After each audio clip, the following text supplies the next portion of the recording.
Have you ever considered that we are not alone? Of course, over the past decade, we've been fed the idea of aliens, and at this point, it's almost as if someone wants us to believe in aliens from outer space.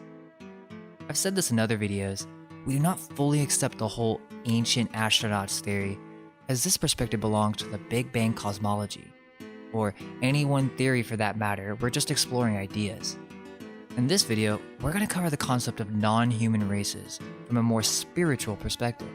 You could say metaphysical or occult, but we're going to swap the idea that these are beings from other planets and replace it with the concept of spiritual entities. In our ancient myths, there are many stories of non-humanoid beings coexisting in this reality. Where have they gone? Why don't we have any hard proof? In short, we're clueless. Human consciousness is limited in this day and age and can only perceive but a fraction of what exists. We have completely programmed our minds to a world that doesn't make sense at all. And I know many can follow this material without this explanation, but I think it's necessary and also expands the understanding to others who may have a hard time balancing the left and right hemispheres of the brain. We're in a trip, a dream. We have forgotten the power of the word, the power of visualization. The matters in which we speak are of spiritual realities, not physical. The modern mainstream scientist is the epitome of left brain thinking. All that is real is that which is immediately provable. What they don't understand is that some experiences must be earned. Some faculties have to be developed in order to see these non-humanoid beings or spirits around us all the time. Okay, so this video is spread out into two parts. We have non-humanoid beings that used to exist on this physical plane with us, and then we're going to move on to beings that still live in this dimension, just on another plane of existence. And we'll go over how you can contact them and communicate with them. Giants. The concept of giants is heavily embedded into our collective consciousness. One way or another, there's no doubt that many myths share this common theme: the fallen ones who terraformed our realm. The subjects of giants is suppressed because it blows to pieces a certain theory that we're taught rigorously in schools. Giants are a product of the fallen angels mating with man, creating a hybrid human race, and many other races as well. In Native American legends, the giants are attempting to create a portal into this realm. They live beneath this physical plane and are somewhat trapped. During certain energetic events, there's enough power in the ether that this becomes possible, and they are planning on coming back into our realm. There was a time before the cataclysms in which the giants had their own cities and dominated this world. There are reasons for the flood in the Bible. God was disgusted with his own creation when he saw all the hybrids that lived on this physical plane. So Saturn or Jehovah tried again. This is also connected to the Phoenicians. Were they some type of hybrid race that survived the flood?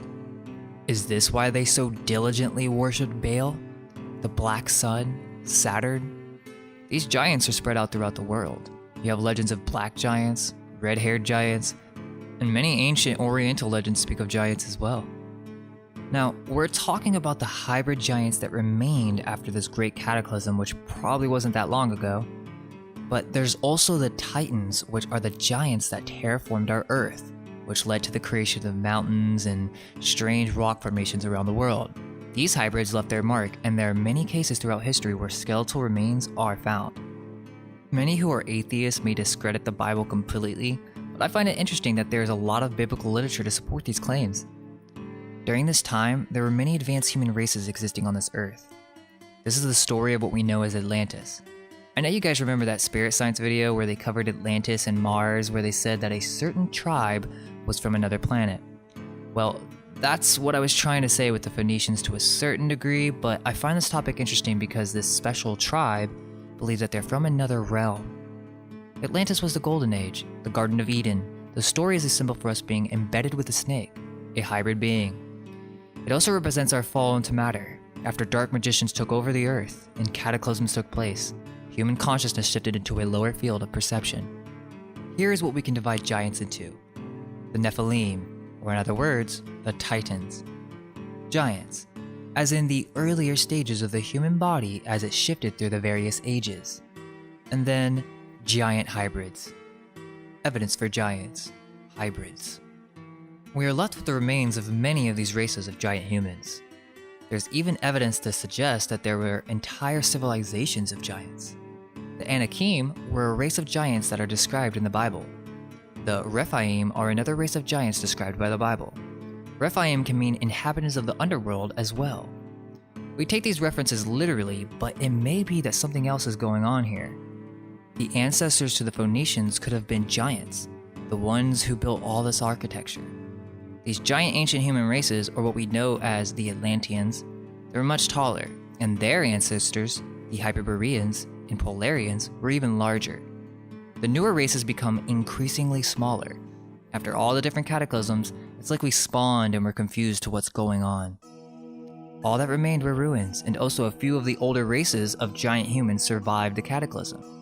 This is what we have: the advanced giants with superior brain function, and then we have the savage giants like we talked about in Tartaria Explained Part 3. One group saved the knowledge from the previous age, but there were many different cultures and races and different beings that survived this catastrophe in many ways, and you can also assume that there was a great shift in the manner in which our reality functioned after the plasma event. We had a complete shift. Not to go too deep, but we all know about the flood, right? Science refers to it as the Younger Dryas period, but there have been many more cataclysms far more recent, from comet catastrophes to major earthquakes and cataclysms of fire and plasma. Giants are referenced throughout all of human literature. There's no doubt that this concept has had an impact on our collective consciousness, but the remnants of these giants have been found, and science consciously chooses to suppress it. I'm sure many of you guys have heard of the countless newspaper reports on giant skeletons. One could say that this is not solid evidence because there was still fake news back then. However, the sheer amount of articles written about it does seem pretty interesting, especially the ones talking about the Smithsonian taking the bones never to be seen again. There are mounds throughout America where many reports say giants were excavated. It's also interesting that the legends of many Native American tribes report the same thing that we talk about here on this channel. In The History of Choctaw, Chickasaw, and Natchez Indians, the tradition of the Choctaws told of a race of giants that once inhabited the now state of Tennessee, and with whom their ancestors fought when they arrived in the Mississippi in their migration from the west. Their tradition states that the Nahulu race of giants was of a wonderful stature. Nahulu came to be used to describe all fair-skinned people, but it originally refers specifically to a giant white race with whom the Choctaw came in contact with when they first crossed the Mississippi River. The Nahulu, or white giants, were also known to be cannibals. Here is an account from the Chief Rolling Thunder of the Comanches. Innumerable moons ago, a race of white men, 10 feet high, and far more rich and powerful than any white people now living here, inhabited a large range of country, extending from the rising to the setting sun. Their fortifications crowned the summits of the mountains, protecting their populous cities situated in the intervening valleys. They excelled every other nation which was flourished, either before or since, in all manner of cunning handicraft, were brave and warlike, ruling over the land they had wrested from its ancient possessors with a high and haughty hand. Compared with them, the pale faces of the present day were pygmies in both art and arms. My take on this is that these are the advanced race that lived in America before us. These are the people who actually built our most popular cities. The race of white, red-haired, fair giants that were very advanced, but then in other legends, they're described exactly the same, but they're cannibals. Are these legends referring to the same people? And what we're actually looking at is how this race deteriorated here in America over time. This is another topic, but something interesting for the Tartaria peeps. Navajo legends documented by Dr. Donald Yates writes of the Starnak people of Navajo legend, describing them as a regal race of white giants endowed with mining technology who dominated the West, enslaved lesser tribes, and had strongholds all throughout the Americas. They were either extinguished or went back to the heavens. Okay, so see, this isn't just something we're making up because, to be honest, it can be hard to go too deep with people sometimes. They're like, I'm gonna need to see some references, and it's like, man, it's everywhere. You just have to open your eyes. All of our ancient myths talk about this, some type of crazy cataclysm, where beings were being extinguished or vanishing into thin air. Yeah, it's insane, but think about it. What do we really know? The world is insane and the rabbit hole is deep. You just gotta be willing to look. In our first video on giants, we discussed the Paiute Indians and their oral tradition of the red-haired cannibals who lived in what is known now as Lovelock Cave in Nevada. But you see, this is the constant theme of ancient ancestors coming out of the caves or from the underworld. Well, maybe there was a cataclysm, it went dark for a couple years, and only a few survivors remained by going in caves. This led to barbarism. Another famous case is the story of the giants of Patagonia. The first European to sail down the South American east coast was Hernando de Magallanes, Magellan. In 1520, Spain had already started to explore the new land that they found to the west of the Atlantic Ocean. Magellan, a Portuguese, was trying to find a new route to the Spice Islands, Moluccas, in northern Indonesia. When he reached the southern part of what now is Argentina, on an inlet he named San Julian, he encountered very tall people, up to 11 feet in height. He wasn't the only one to encounter the Patagonian giants either. The English and the Dutch followed and they all saw giants, 11 feet tall. For over a period of 250 years, the sailors visiting the land of Patagonia would tell stories of seeing giants. Even older maps added the legend by adding region of giants to the area. If you consider this with the legends around the Americas, it becomes very clear that there was some type of race of giants existing. This has only recently become popular after a long period of this knowledge being suppressed. Even the explorers of the west coast of America report something similar. When Francisco Pizarro of Spain was the first European to sail down the west coast of South America from Panama, in 1527 he managed, by trickery, guns, and his few soldiers, to take the Inca capital. He reportedly saw very tall Inca kings and their families who were white-skinned and looked European. Even the legends of ancient Peru insist that there once lived a mighty giant race there. The historian Glenn Kimball, PhD, photographed the mummies of two of these giant men in Lima, Peru in 1969. These mummies have been measured to be 9.5 feet long. Their golden gloves are approximately 10 inches long. They're also not mutations. This is not just random. There were two giants side by side. This was a race of giants that existed in Peru. Even National Geographic funded an expedition in 1997 that unearthed a series of tombs rich with the bones of 1,500-year-old, unusually tall young men. They ran their 2001 issue as Tomb of the Giants, unearthed, but what they ended up saying is that they were suffering from Marfan syndrome, and they were really only 6 feet tall. No further discussion now, it's suppressed. If they really wanted to show you proof for giants, they would shine the light at the amazing ruins at Tiahuanaco and the perfectly carved megalithic stones of Pumapunku. These sites destroy the history we have been told, but National Geographic is more than willing to advertise these sites as being created by ancient aliens. Yeah, well, they're full of it. They don't want you to look into the esoteric origins of the human race. Even Francisco Pizarro was told by the Inca that Tiahuanaco had been built by a race of giants. One of the largest stones to be moved was 400 tons and was transported to Tiahuanaco from a quarry over 200 miles away. The feat is more incredible when one realizes the route of transport was through a mountain range up to 15,000 feet. Don Cieza de Leon and Agustin de Zarate published texts on South America giants in 1553 and 1555 saying, the native traditions told the incoming Spanish that the giants came to America on raft-like boats. There was also no woman on these boats. These giants were said to have dug deep wells for water that still exist today. In the summer of 1931, Monsignor F. Linati organized an expedition into the jungles of San Augustine. He found traces of a very ancient South American empire known to the old British buccaneers of the 17th century. These men were giants who had knowledge of electricity, which they used in various forms. This is interesting when you take into consideration the electric universe theory, the sun being a giant ball of energy, it's connected to all living beings through plasma and aether. It's possible that these giants were tapping into a different type of electricity. They could have had charged water that then led to the ability to soften stone, using sites like Pumapunku, or were they tapping into the Earth's telluric currents or ley lines?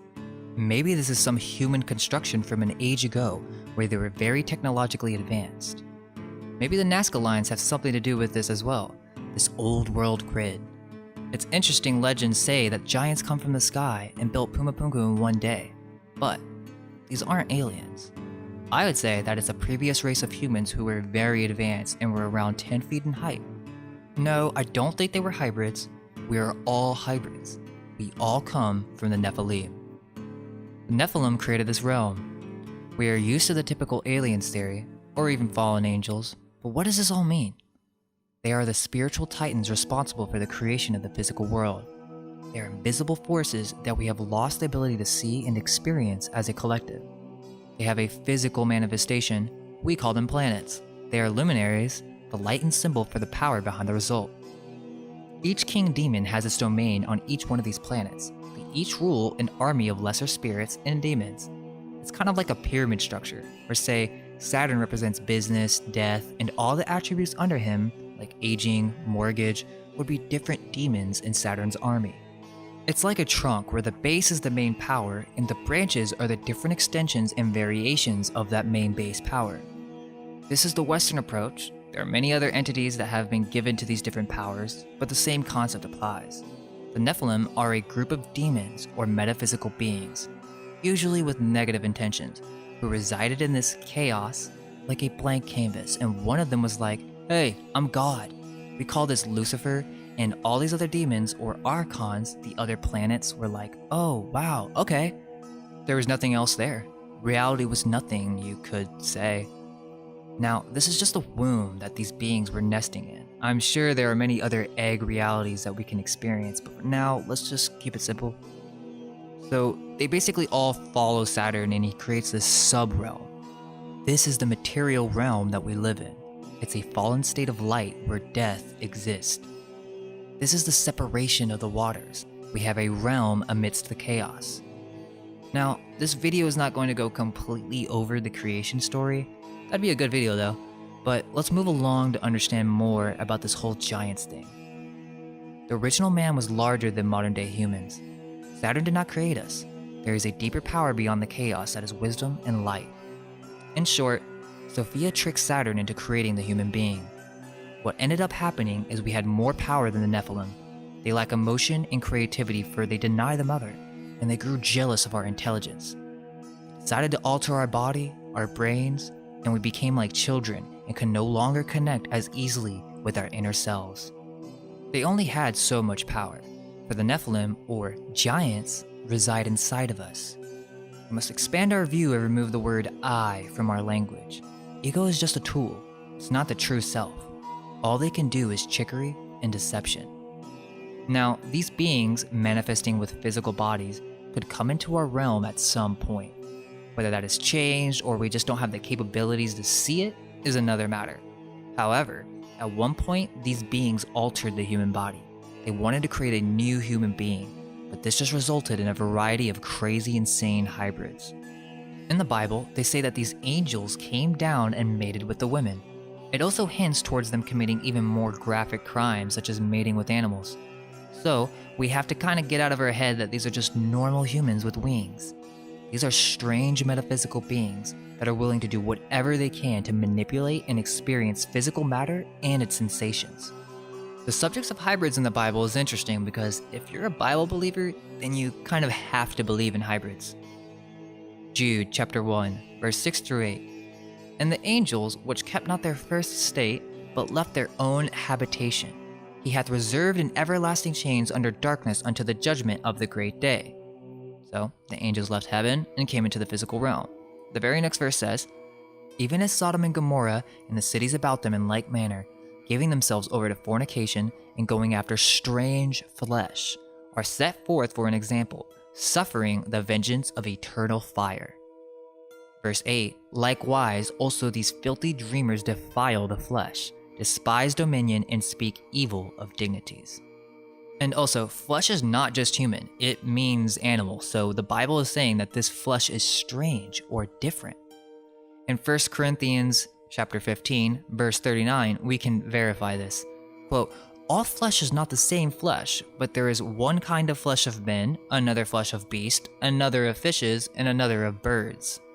And in Leviticus chapter 18, verse 23 through 24, neither shalt thou lie with any beast or defile thyself therewith, neither shall any woman stand before a beast to lie down thereto. It is confusion.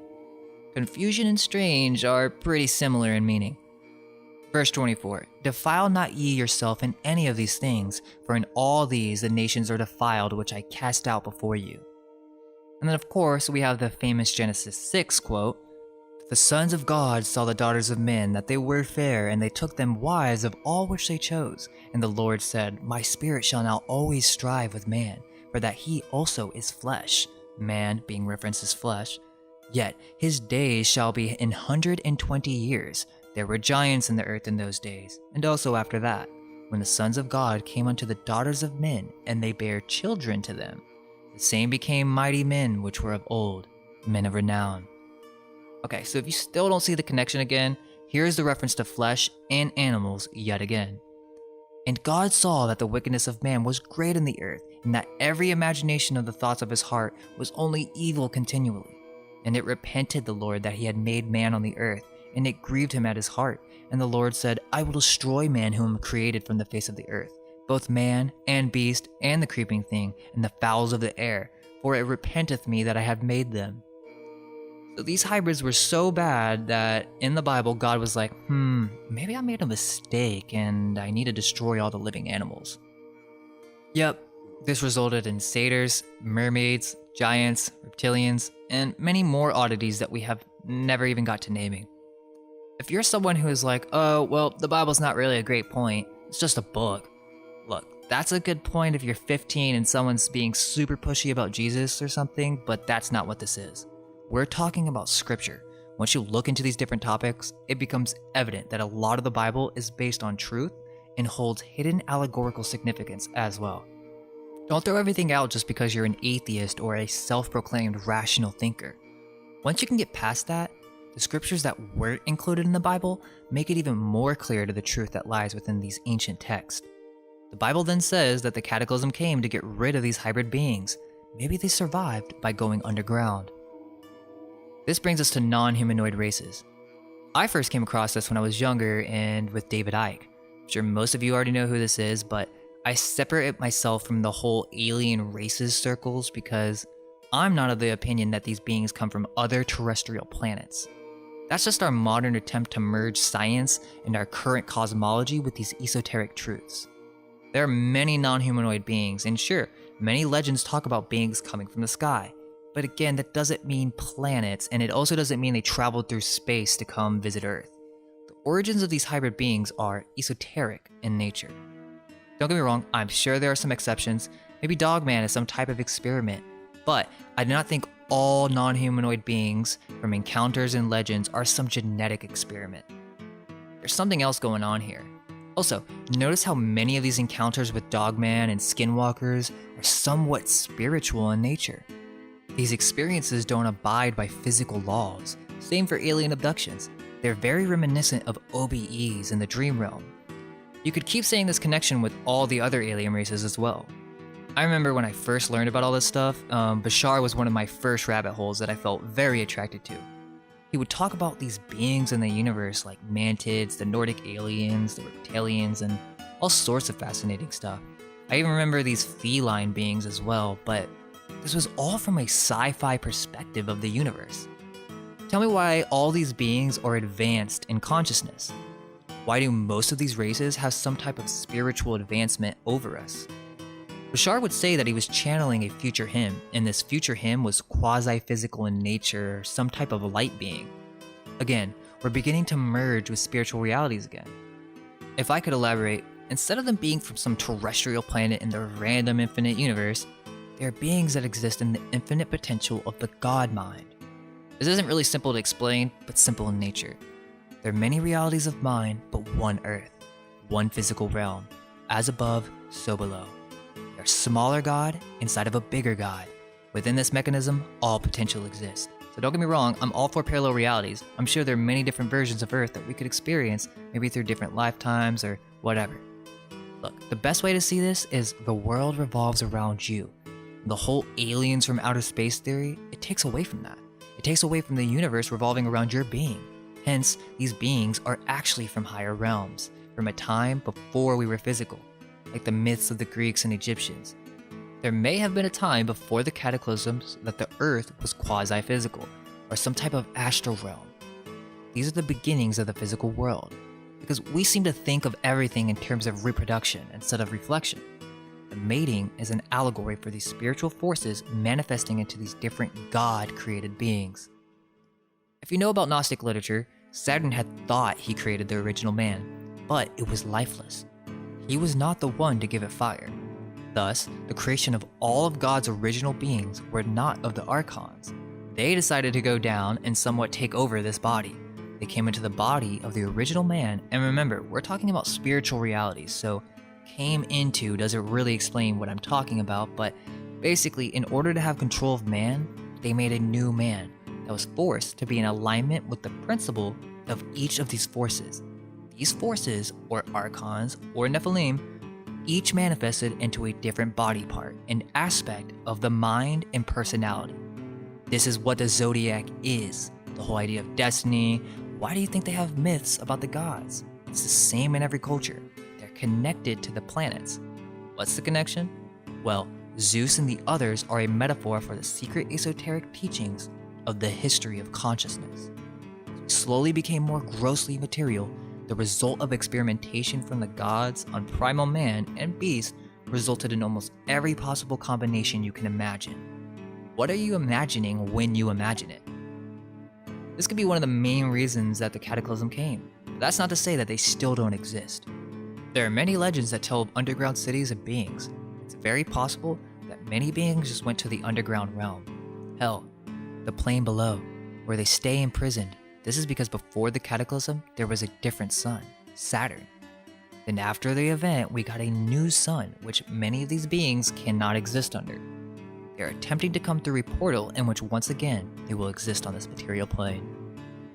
Human sizes throughout the ages. The first human form was ethereal. It was much larger than our modern form. We have been led to believe that we evolved from monkeys. And any other theory completely gets thrown out in scientific circles. There's a lot of evidence to suggest that human antiquity is much older than we are led to believe. We honestly don't have a clue. We could be in an infinite loop, but you will get people who will find it so crazy that you don't follow their approved theories. I've actually had this happen before where people were like, wait, you don't believe in evolution? And I was like, nah, human antiquity goes way back. The idea of advanced ancient civilizations, Atlantis, then we slowly de-evolved into a lower vibration of spirit. In schools, they teach a dichotomy of brain, left versus right, science versus God. And we grow up basically believing nothing. We're taught that we evolved from monkeys and that this whole world is random. Evolution belongs to the cosmology of Big Bang, meaning nothing became something. And then all of a sudden, somehow, life formed, giving birth to intelligent cells that began spontaneously creating all the life on the planet, including the human body and mind. What we are not taught is an intelligently created realm, in which everything has meaning, and you are the most important one in it. When you're in trouble, almost everyone will pray to God. I mean, shoot, even Rick Sanchez did it. It's ingrained in our consciousness. He looks at me and he's like, that was the realest thing I've ever heard. And it's like, yeah, because most people never question these things. This could be new territory for many people, so I'll do my best to cover the basics. Man was created in the image of God. When we were first created, this was before Nephilim entered the realm. Everything in the past was giant. We had giant trees, giant birds, giant fruits. Our planet had more oxygen. It's also said in ancient legends that we had a different sun. So it could be that maybe our bodies were blue in this age because of our atmospheric conditions and from the color of the sun. In H.P. Blavatsky's work, The Secret Doctrine, she goes through different races of man. The first race is the Polarians. I find it interesting that they're also said to be blue. When we speak of gods and these Nephilim, they are taking part in the creation of the lower man. The first man is God, the heavenly man. Then the Nephilim are the aspects of our mind. You can see the same mystical lore and esoteric personifications into all of the popular myths of humanity. We find them in the Vedas, the Puranas, Greek myths, Norse legend, Egyptian, and in Kabbalah. Every man is a double, as above, so below. This is a secret that many have yet to see from the allegory. The Nephilim, or the giants, attempted to create man, but could not do so without fire. They failed to animate the statue, intellectually. The life was breathed into Adam through the heavenly man or heavenly father, the higher self. You and every animal have more than one body, an astral double, and it is this astral body that was the first primitive man. The Nephilim created a new man. That was the material realm and body, and they did this by creating an even lower version of themselves. This is how magic works.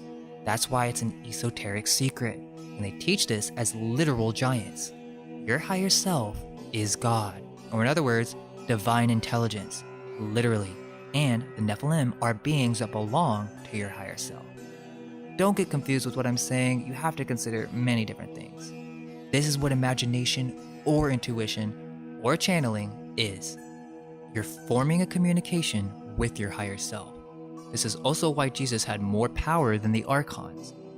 The archons were creating a realm in which we would keep recycling in this realm and never returning to our higher estate, so that we constantly stay like cattle in their dominion. But Jesus could conquer over these beings and somehow rearranged everything. The Nephilim were blind to Jesus because he possessed this divine light, a light brighter and higher than they, so they could not see, and so Jesus had power over them. I'll include some references, but most of this type of thinking comes from the Gnostics. Look into the Nag Hammadi. If we look into occult literature, we'll see a similar pattern specifically in Western ritual magic. Through different occult methods, we can obtain the divinity and demand the forces of nature. That's what a magician is. Think of it like this. Okay, I'm me. Hi. Then all of a sudden, you expand, and now you're this omnipresent moment, and you can know all things. That's what we're talking about here. The removal of ego to obtain the higher realms and power of our own inner divine light. Now that we've gotten this deep into esoteric philosophy, we can start to understand how it may be possible to contact these giants, titans, planets, sephiroths, angels. They're just aspects of creation, and sure, they may have had a physical manifestation in this plane, but most of this is magical secrets hidden in allegory. Okay, so what are hybrids? We are the hybrids. That's what the allegory is. The angels fell from heaven and mated with man. How do angels mate with men? And what is an angel? Angel means spirit. So how does a spirit mate with a man? It doesn't. It merges with it, aka hybrid. This is a creation story in allegory. These giants that existed and many other races are all creations of these spirit beings. There was an original man, upper astral body, or you could even say mental body, and then one day, these lower beings, most likely in the lower astral, began creating the form of man, but it was lifeless. Then, from the higher realm, the mental body, the power of the original man came into being. This made the gods cocky, thinking they created such a perfect being, until they realized that it was quite intelligent, and they began to realize it had more power than them. So they became jealous and casted the form down into another form that they constructed, the material realm. That's what the hybrid is, this material body and all the variations that these archons have put us through. That is what created the different root races of man and races of beast.